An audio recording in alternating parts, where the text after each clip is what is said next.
I don't know. I don't know when the goose season opened. Goose season opens the 1st.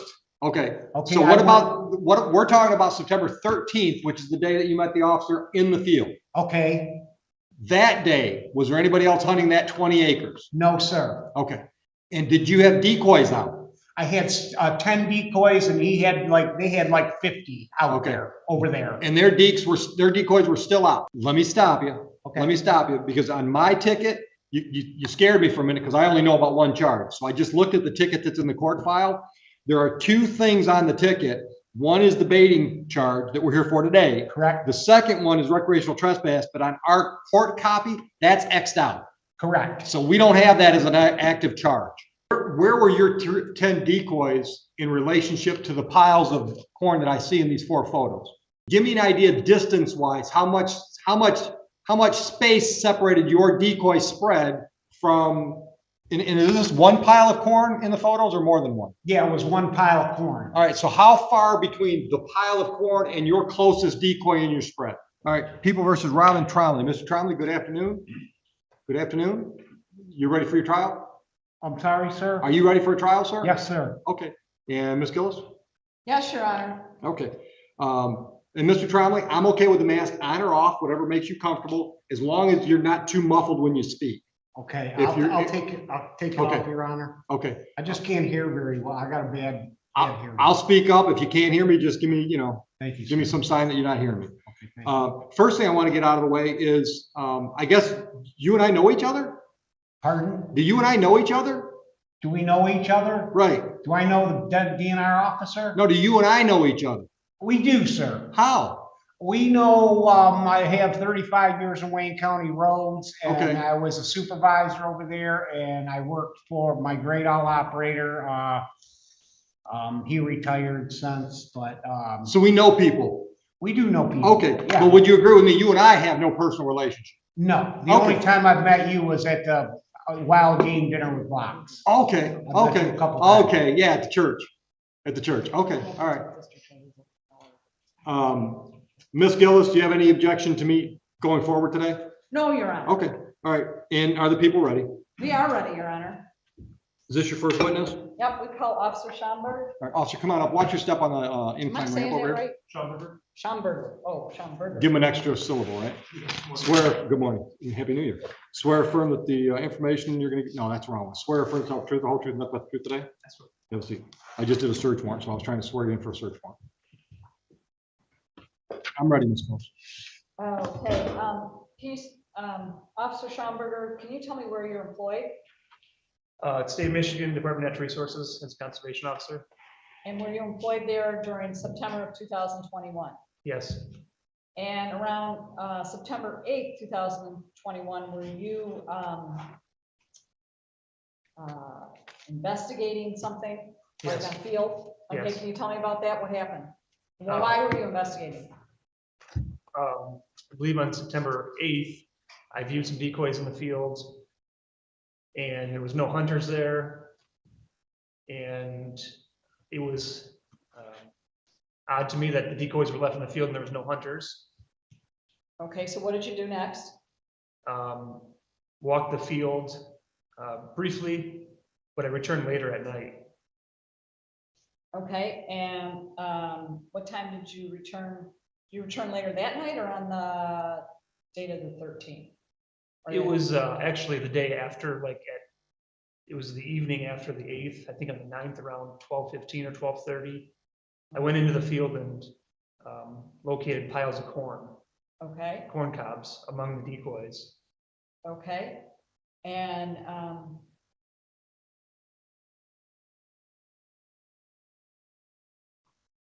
then did you go back on the date of 9/18 or 9/13? You can lose your, do you want your report if you need to refresh your recollection? I have my report here. Oh, okay.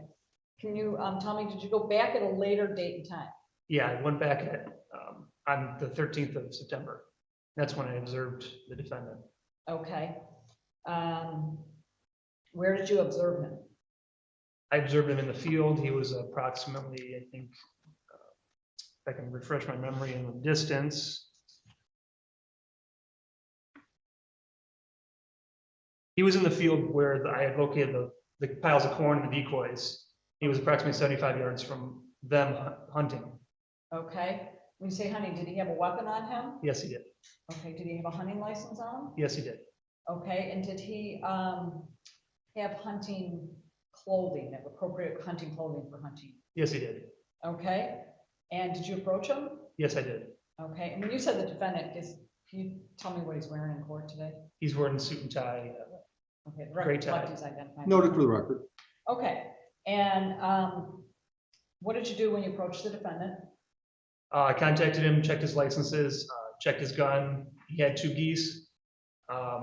2 kill geese? Yes. Okay, The contact was, at that point was ended. I had him walk over towards the decoys that were approximately 75 yards away.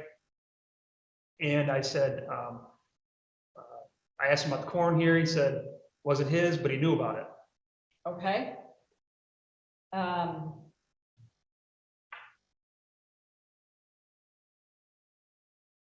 Okay, and then did you eventually give him a ticket for that? Yes. Okay, and what was the citation that you gave him? This is for hunting waterfowl over bait.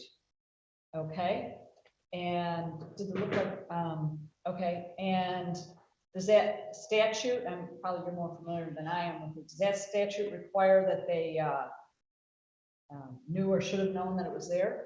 Yes, the statute says you shall not hunt over bait or that you place where you known should have been there. Should have known was there. Okay, and he admitted that he knew it was there when he was hunting. He did. Objection. What's your objection, Mr. My Drummond? objection is that, I didn't know about that. Okay, hold on. If you're gonna give me an objection, it's gotta be a legal objection. If you're objecting because the officer said something you disagree with, Yes. that's where you get to give me your testimony later. Okay, So I just a want to le- remember everything why I'm Yeah, going that's here fine. because my memory, I've been in a bad accident Okay, and my memory is not, good and I'll just go blank for a second, but I'll catch it back up. okay. And that's why I had to retire. And I'll be patient with you there. But if you're gonna object, it's gotta be a legal objection. For example, he's testifying to something that you think he has no personal knowledge of. Or you think he's testifying about something you don't think is relevant. So for example, if he was talking about your deer tag, you could say, well, that's not relevant. We're here about geese hunting. So that would be a legal objection. The fact that you disagree with what he's saying, we're gonna get to that with your testimony. He's sorry. Yeah, good idea though. Thank you. Okay, I think Understood? I think I Okay, understand. all right. Okay. And you issued him a citation for that? Yes. Okay. And these piles of corn, I'm actually going to show you a couple pictures. Exhibit 1 and 2. Mhm.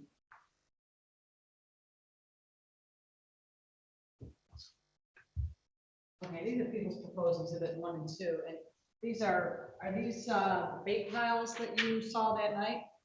Yes. Okay, and did the bait piles look like they had been, birds had eaten them?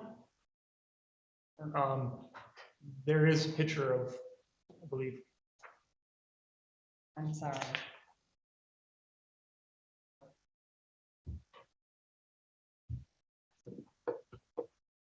Yes, ma'am. Okay, Mhm. I'm going to propose exhibit 3 and 4.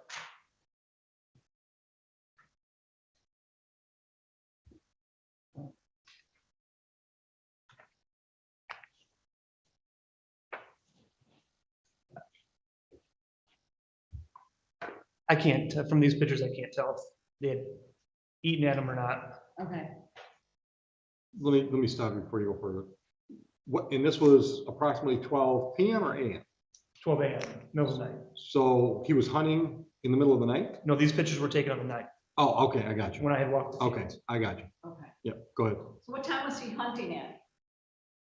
The morning of the 13th, I believe I was observing him approximately 7:45, then I made contact with him at 10:30. Okay. So you watched him for 45 minutes? 7:45 to 10:30. Oh, 7:45, so you watched him for a couple hours? Yeah. Okay, and when you walked the field before, you saw the corn out, you testified you saw the corn out there? Yes, Okay, and did that corn look like it had been eaten or by the birds? Is that, I can't, you couldn't, I don't know if it had been eaten or not, okay. but the piles of corn were still there on the 13th. They were still there on the 13th. Okay, and the decoys, Yes. okay. Okay, I have no further questions. Are you gonna move for those to be admitted? Yes, I move that all. One, four- 1 through 4? 1, 2, 3, 4. Yes. I'm And Mr. sorry. Trombley, do you have any objections to those 4 documents being admitted into evidence, those pictures? I'm sorry, Any, sir. any objections to those 4 pictures coming into evidence? Do I object to any of those pictures? Yes, sir. No, Okay, I don't. thank you. We're gonna mark those as people's 1 through 4.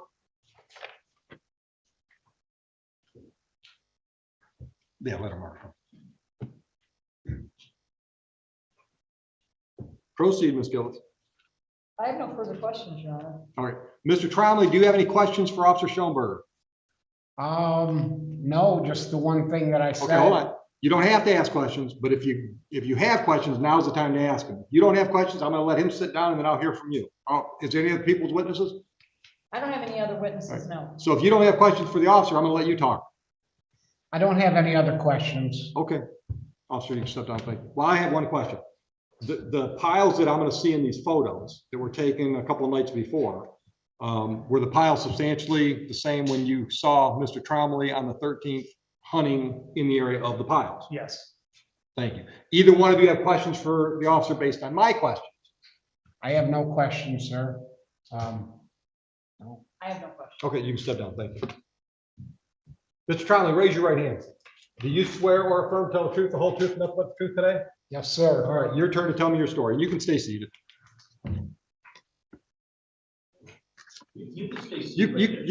You're fine right there if you're comfortable. I'm sorry, my hearing is so That's all right. bad. You're I'm fine sorry, right there. Judge.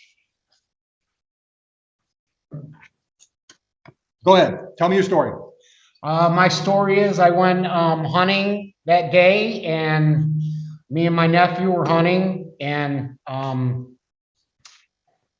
it's a 20-acre field. It was split in two. These people that were over here you're saying you're baited.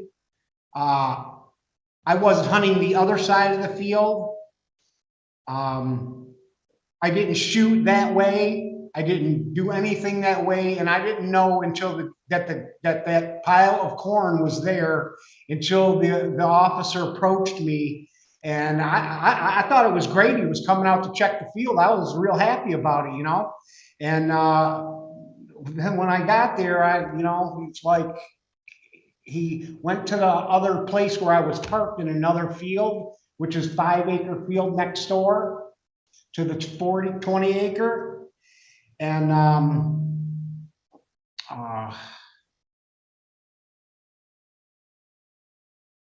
I'm sorry, Judge. All right. Let me ask you a question. Maybe it'll ring it. Maybe it'll trigger it. So you said that the 20-acre field, Yes, you were hunting in half, and there were some other people that had been hunting on the other half. that's correct, sir. So approximately 10 acres each? Yeah. Okay. Yeah, 10 acres apiece, Was correct. there anything physically separating your half, I put that in quotes, from the other people? No. All right, so nothing. it's not like there was a fence line or anything like that? No. All right, no tree line? No. Okay. No. Were the other people hunting there on the 13th? Were they what? Was the other group hunting the other half of the field on the 13th? The day that you met the officer? They hunted the first, second, and then I waited to hunt because the people's kid was gonna hunt with them. And evidently he didn't have no license, or the dad. He has a felony. Why he's carrying a gun out there, number one, I don't know. But there was an issue out in the field too. And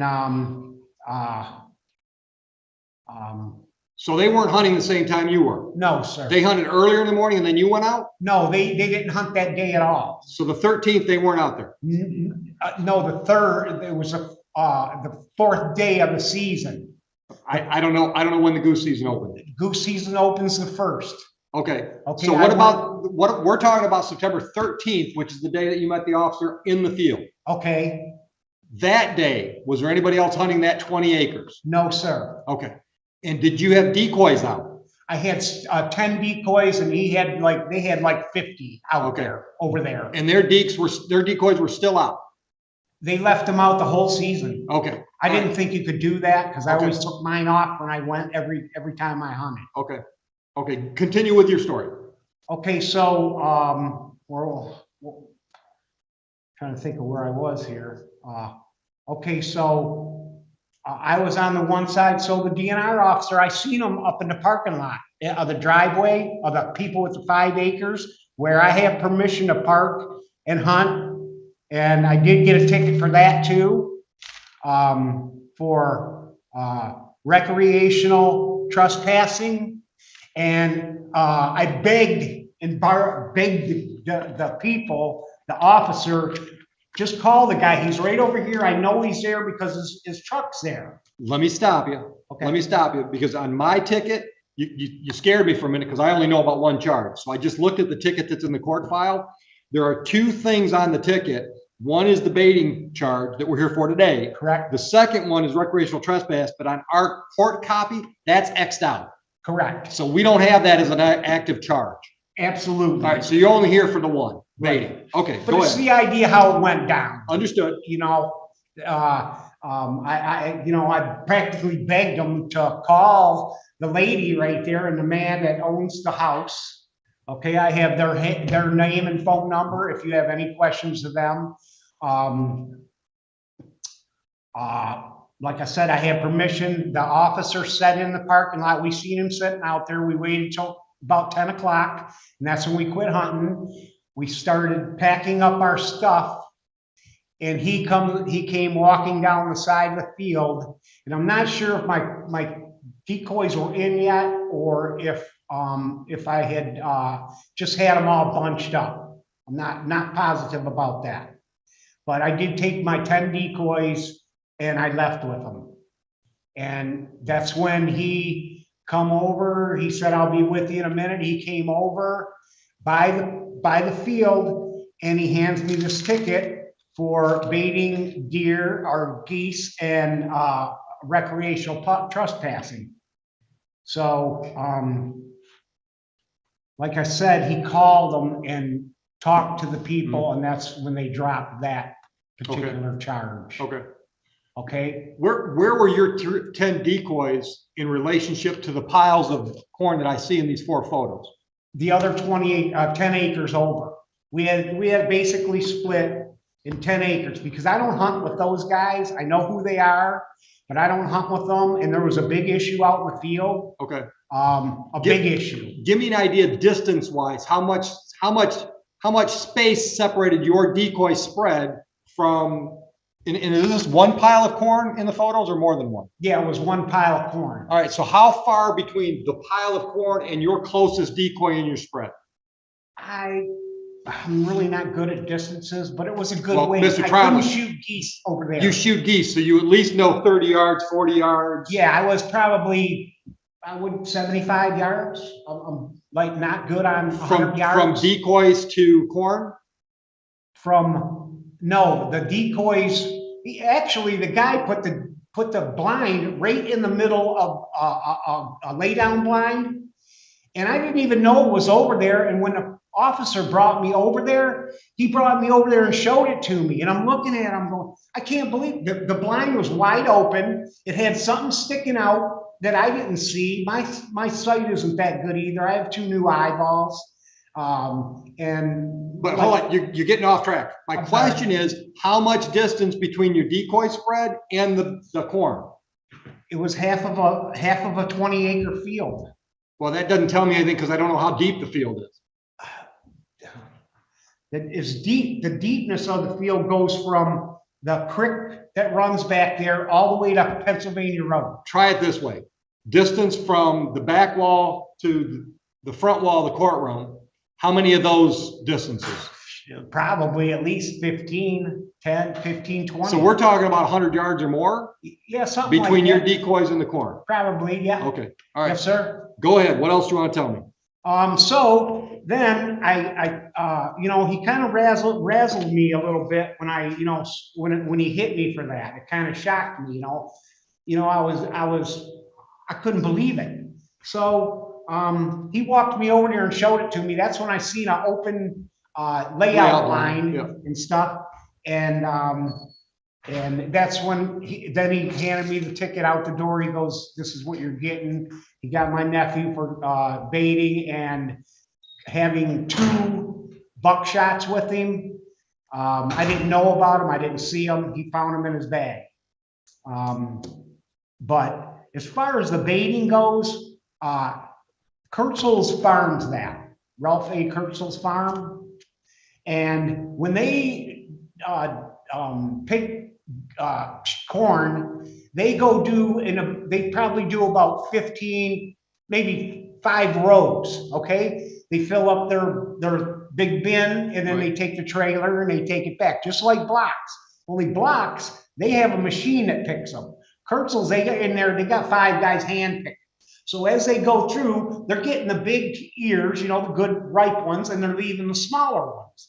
So, So this was sweet cornfield? pardon? This was a sweet cornfield? Sweet cornfield, yes, sir. So what he did was a couple days before the season, he knocks them down because he's not, you know, you're not allowed to leave fields up after you picked them. You're supposed to knock them right down. So when Kurtzel's goes and gets their corn, if they have extra corn, they take it back to the farm, back to the field, shove it off, and then they go pick some more. I'm gonna object to his continued test. I don't know how he has knowledge of all this. Is he one of the people that owns the property? I mean, it's way off track of the issue, and it's. I don't think it's irrelevant though, because he's trying to explain to me why there's corn in the field. Mhm. So I'll allow it. Go ahead. And I know so much about the corn in the field and how they do it because blacks are very good friends of mine. I did Burleigh's field, but until they sold that 100 acres over there at Viney and Sibley, so I couldn't hunt there no more.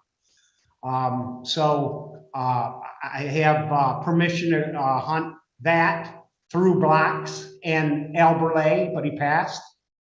And then, like I said, once they get the corn, they sell it for the day. If they have any extras, they'll donate it.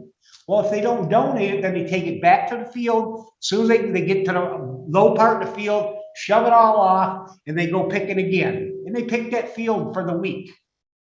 So any corn, once they go over it and run it over or whatever, it's gone. So if there's small ears that grew up in 3 or 4 days, you know, they're in there too. So, and what he does is he goes through with a mower and mows them down, mows it all down flat. Then he'll come a little bit later on, like a couple days, then he'll plow it. And then he'll wait another week or so and he'll plow it again till there's basically nothing left. But that's where that corn came from that was in a pile. Did he have somebody else come in and pile this up? I don't know. But there was a ton of corn in this whole field. I mean, it was loaded with corn. It always is every year. I've been hunting here 35 years. And I've hunted with other county workers too. Mr. Lindenmuth, we've hunted together and we've never, ever baited. We didn't have to. There was too much corn. I mean, why would you bait that? And there's just a ton of corn in the field. I mean, that's just the luck it is, you know. I just have a good spot and I have good permission. And now that I've been hurt, like I said, I parked in that field and then I didn't park on the other side where them guys parked. I did the first time I hunted, and then after that, I went over where I knew these people's 5 acres right next door, and they let me park right in the field. And I would park in the middle of the field, so they weren't thinking. And I think this is what brought this all to a head. I'm not sure because I was never told, but I think the guy that owns the storage place, he loves geese. He don't want nobody hunting there. He's come out in the field, cussed us out, took off back, and you know he has no right to do this. That's hunter harassment. you know, but I just let it go. I'm like, okay, whatever, you know, I don't want a problem about it. So, I hunted, another time, and that's when the officer caught me out in the field, and that's when I was, given the tickets and stuff. On the 13th. But as far as, yeah, but as far as baiting any wildlife on that field, because I deer hunt there too, you know, I'll get in there. There's a little corner where I can go. I can't go up north anymore. You know, we sold our place in Gladwin, and I just can't do it anymore. I get cold real quick. I get heavy chest pains when it's cold out, or if it's too hot. I have a pacemaker defibrillator, so my walking isn't good at all. So I took the short route that time instead of walking all the way down and then across past them. So that's where I'd never seen the whatever that layout blind in that corn that was bunched around it. I really think they gathered it up for the kid. He was I think he was 11 years old or 12, young kid, nice little kid, but you know, and I know you just want to stay with this, but there was an issue in the field, you know, where this guy come flying through, went through my decoys, shot 5 of them out, just like a bowling ball, shot my decoys out into the creek. I never got my 5 decoys back. I left with 5, and they were Bigfoot, so they're about $50 a piece. And cussed us out because we were hunting there, and Judge, he was on some type of drugs. I don't know what kind of drugs he was on, but I've never seen a man act like that. This was the group that hunts the other part of the 28. That's the other, yes, sir. Okay. And he's got a record. Okay. He's got a good record. Anything else you want to tell me at this point? Not that I can think of. Just the fact that I about drowned 3 weeks ago. I know that's got nothing to do with it. I'm glad you're on the side of the grass. And, I got out of it. Good. Of perch fishing. Do you have questions for Mr. Trombley? Yes, Mr. Trombley, when we were out in the hall, didn't you tell me you knew the bait piles were there? What's that? When we were out in the hall earlier beforehand, when I was trying to talk to you, didn't you tell me you knew the bait piles were there? No, I knew when you asked me that, yes, I didn't know the bait piles were there until I had gotten the ticket, because he drove all the way over to where they were hunting and parked there, and that's when he handed me the tickets. And that's when he walked me out there and said, this right here. I'm like, I've never seen that. I never, you know. You told me out there that you knew, didn't you tell me you knew they were there, but you didn't put them there, so you're not guilty? No, I never said that. That might have been, I never said that. Okay. The only reason I would have said that I knew it was there is because I was told by him. I never knew anything else about it at all. Okay. And that's the honest to God's truth. I have no other questions, Liz. No other questions. Thank you. Can I call the officer's rebuttal? Well, in a minute. Anything else at this point? Nothing, sir, that I can think Okay, of. now you can. Okay. Still under oath. Go back up. Take the witness stand again if you won't mind. Watch your step.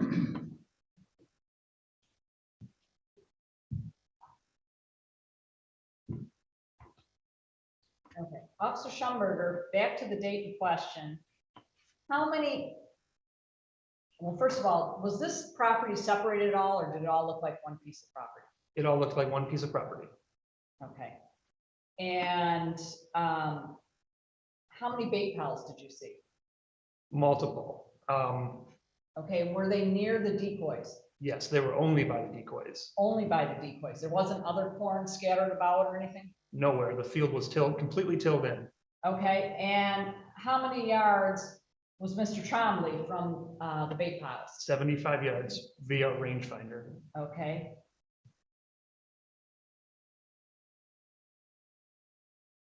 And did he tell you when you asked him about it? Did he tell you he knew about the bait piles? Yes. What did he say? The conversation was, I walked him over the decoys and said, what about this corn here? He goes, I know the corn was there, but it's not mine. I didn't place it there. And he proceeded to tell me who hunted there. Okay, I have no other questions. Do you have any questions for the officer? No, sir. Okay, I do. We've talked about 2 different decoy spreads. What did you see on the 13th for decoys? I seen the original decoy spread that was there the whole time, the one that was 75 yards away from him, and he also had a spread of maybe 10 or 12, I don't know exactly, in his pile, in the same field though. Okay, so when you say his pile, did you ever see his decoys out, being Yes. hunted, or just like piled up ready to go? No, I seen him actively hunting over his decoys. Okay, When I made contact, I believe they're picking them up. okay. And what we're calling Mr. Tromley's decoys were in a different location than the spread that you had seen for days. Yes. Okay, and Mr. Tromley's decoys were how far? Where were his decoys in relationship to the other spread that was out and left out? They were approximately 75 yards. The piles of corn were approximately 75 yards to the northeast. All right, so In the same field. the corn was 75 yards to the northeast from his decoy spread? Yes, All right, and where was the other decoy spread in relationship to the corn or his? same place. So his decoy spread was right next to the other decoy spread? No, his decoys were like here, 75 yards away, there was another decoy spread with all the corn right here. Okay. And then the rest of the field, there was Okay. no more corn. So the permanent decoy spread, we'll call it, Yes, was right where the bait was? yes, Okay, all right. And you're satisfied that that wasn't corn that was left from a harvest, it was corn that was placed there after the tilling was done? absolutely. All right, I have no questions. okay. Questions for Officer Schoenberger based on that? No, sir. You can step down.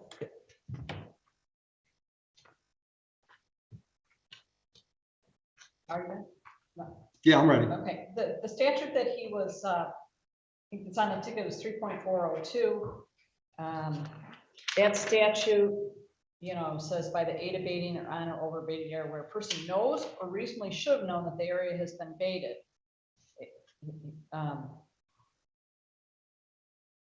And the hunter should be aware that the baited area is considered to be baited for 10 days, even after the removal. So, I mean, he knew it was there. He knew if he's been hunting as long as he says and all that, he should have known that even if he didn't put them out there, you can't hunt there until 10 days after they're removed. So I just ask that you find him guilty of the one charge. Thank you. Mr. Tromley, anything? Yes, sir. Yes, sir. Go ahead. What are you asking me, sir? She just gave me her closing argument. I'm going to give you Oh. a chance to do the same. Okay, no, I would like to say that I never said that I seen bait in that field until I was given that ticket. That's when I was told with the pile of corn. I was away from there. I never even shot that way. And I didn't bait that field. That corn was all in that field from the harvest. That's where that corn was, sir. All right, so on the 13th, the field hasn't been tilled at all? Pardon? On the 13th, had the field been tilled? Had it been disted, plowed? It had been ran over with a mower. Like a big brush hog? Yeah, cut the They go- stalks down. Pardon? Cut the corn stalks down. Yes. But it hadn't turned the ground. Haven't turned the ground yet. But the officer said it was a fully tilled field. That's hard to say. What, The say that again? officer's testimony was that on the 13th, the field had been turned over other than where the piles of bait of the turned over soil. That was his testimony. Did you He hear me? testified that His testimony was that on the 13th, the numerous piles of bait represented by the pictures were on a turned over field. It was No, they were on worked a- dirt, and the only thing that wasn't worked dirt was the bait piles. Yeah, I don't think it was turned over. I don't know if exactly, but I know it was cut down. There was not corn because number one, geese aren't going to come into a cornfield that's up. It's got to be cut down. And that's what they do. They usually cut it down and then they'll plow and then they'll plow again and then it'll be gone. It only lasts like 3 weeks. Well, I've got a question I'm going to ask both of you, if either one of you know, if you don't mind, if I reopen testimony. That's fine. You said that was a sweet corn field. Kurtzel had grown sweet corn that year. That's right. Right. Did either one of you look at these ears to see if they were sweet or field? Yeah, they're sweet corn. They were sweet corn. Do you There was know? no hard corn. Okay. No kernel or nothing like that. No hard corn. It was sweet corn is all it was. All right. And there was a ton of it in the field. But that's not the testimony I got from Officer Schoenberger. Pardon? That's not what I got from Officer Schoenberger. Officer Schoenberger said that there were piles of corn and the field was clear. There was one pile around the lay down blind. There was, when I got there and he brought me out to show me this, it was a lay down blind with corn around it. There were no other piles around. Corn was scattered that got, knocked down and chopped up or whatever. There was no other piles. There was this one big, thing here with a blind laying right in the middle of it. As far as them pictures that he's got of little, that's the field. I mean, that's what's in there. I'm assuming we don't have any pictures from the 13th, daylight pictures? I could look at my phones. The other thing I'd like to note for closing is this officer said he was there for over 2 hours watching. He would know if he was taking advantage of the bait piles, or if he was completely staying separate.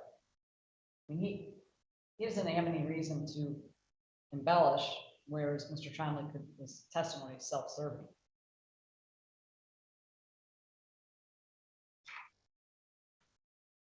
All right, anything else? I have a witness, if you want to call him on the phone, Doesn't Mr. work? Kurtzel, and. It doesn't work that way.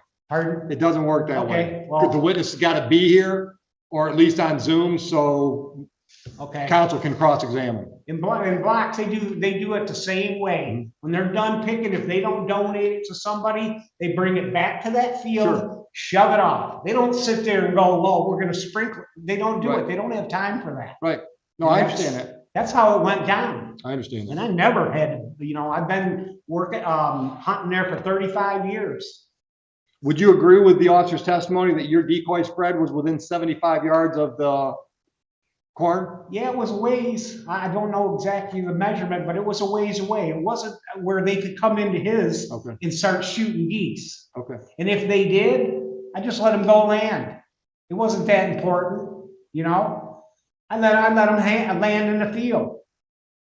I ain't gonna try to shoot at them. I mean, I'm gonna give them a sporting chance. I don't shoot geese on the ground either. But as soon as they touch one little foot on the ground, that's when we open up. Okay. Anything else? Nothing, Your Honor.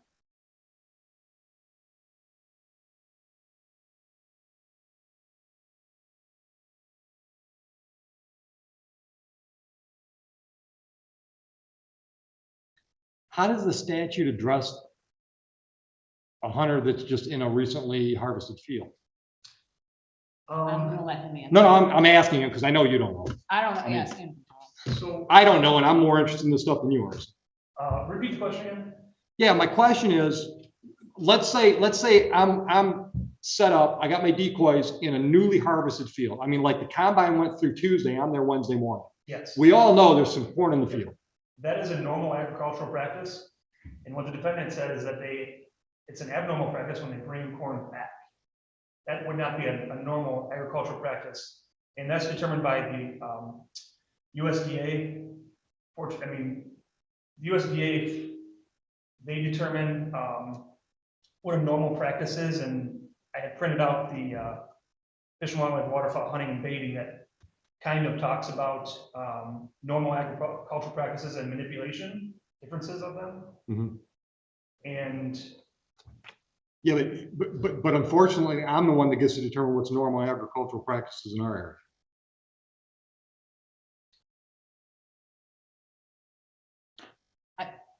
I just don't think they're normal agriculture when they're in piles like that. And they're- Yeah, except I understand what he's saying, and I believe that's exactly what they do.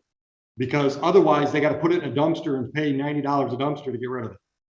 So it's cheaper to go out and dump it back in the field than it is to pay to get rid of it.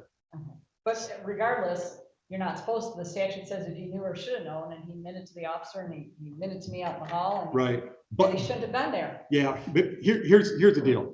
And I'm going to find you not guilty. But I don't want to find you not guilty, but I'm going to. And I got to explain that. Sure. I believe what you're telling me. I believe that that's what Blocks and Kurtzels both do. I believe that's what they do. That's the honest truth. No, I believe you. I believe you. But I also think that we're splitting hairs about the statute, because I don't think the Blocks or the Kurtzels are dumping them out there for a baiting purpose. I think they're dumping them out there because economically, it's the cheapest way to get rid of it, and they can plow it back into the soil and put some stuff back into the dirt. Yes. Hold on. Let I'm me sorry, finish. Judge. The problem is, from what I'm seeing from the photos and the testimony I got, I think that was a tilled field, and I think the corn was on top of the dirt, and I think you should have known that it was there, and I think you took advantage of it. Hold on. Let me finish. It's going your way. Don't ruin it. I just don't want to forget what I got going. Okay, make a note. All right, you want to make a note? No, I Okay. think I got you. As a sportsman, and I believe you are, as a sportsman, even if the farmer takes it back there and dumps it because that's how he wants to get rid of it, for us to set up on that corn pile, there's no difference from a sportsmanship standpoint than if we took it out there just to kill geese over. And you'll agree with me, won't you?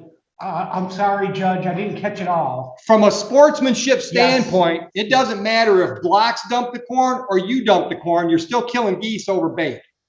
Would you agree with me? That is killing geese over bait. That would be, if you're baiting, that's killing geese over bait, yeah. But even if Blocks put the corn out there just to dump it, and you know it's there, and you put your decoy spread next to that corn pile, or you shoot the geese off that corn pile, it's not sporting. Would you Right. agree with me? I agree, yeah, I agree with that. All right. I'm going to find you not guilty just because I'm giving you a reasonable doubt that maybe you didn't see those, but damn it, you should have, because you set your decoys up there. And you know, because I heard your testimony, you know what the farmers do when they take the corn. I So do. you know they're going back there with piles. Don't hunt where the piles are. I'm not, from now on, and he's told me that too, he says, hey, just knock the pile down. But when you got an idiot over there who's gonna do it anyway, you know, Judge, Mr. then I just won't Trombley, hunt there. but Mr. Trombley, here's what I'm telling you. You don't shoot them on the ground, then you obviously you're shooting for sport. That's correct. All right? That's right. So what I'm saying is, you know as well as I do that when they're dumping the corn, they're dumping it where it's easy access. So that means the back of the field, they're not taking a wagon back there and dumping corn. Right. Set your deeks up in the back of the field. It was. Because then he wouldn't have a problem with it, Yeah, yes, sir. right? I mean, if the decoys are a quarter mile from the corn pile, that's not hunting over bait, right? The sphere of influence, it could be, could not be, it just depends, you know. How they're coming in. Yeah. Yeah, if they're coming into the corn, but they're flying over the decoy to get there. Yeah. Yeah, so I guess that depends on the wind. And I'm not enough of a goose hunter to know how to set up the deeks on the wind, but you probably are. If you want to come out, I'll take you.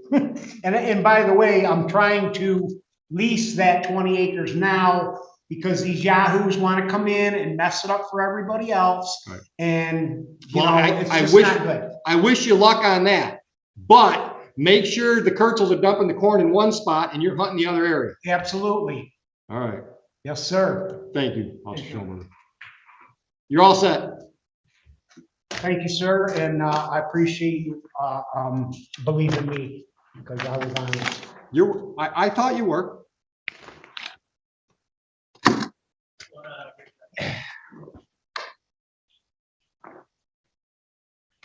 Yeah, please, Jamie. This courtroom session didn't start with shouting or chaos. It started quietly, with routine calls, scheduling, and small talk. But beneath that calm surface, real cases were moving forward. Serious charges, real consequences, and people whose lives were about to change. As the court got into session, one by one, defendants were brought in. Some were dealing with bond issues, others waiting for evidence, and many just trying to understand what was happening. The judge kept everything structured and controlled, setting dates, explaining conditions, and making sure every step followed the law. One defendant stood out. held in jail simply because he couldn't afford a $500 bond. His attorney argued he was being punished just for being poor. The judge listened carefully and then made a decision, granting a personal bond instead, giving him a chance to walk free while his case continues. In another case, the stakes were much higher. Serious allegations, strong opposition from the prosecutor, and a tense discussion about bond. After hearing both sides, the judge adjusted the bond, but kept strict conditions in place, showing how the system balances fairness with public safety. This wasn't drama for entertainment. This was real life, real people, real consequences. In court, every word matters, and every decision can change everything.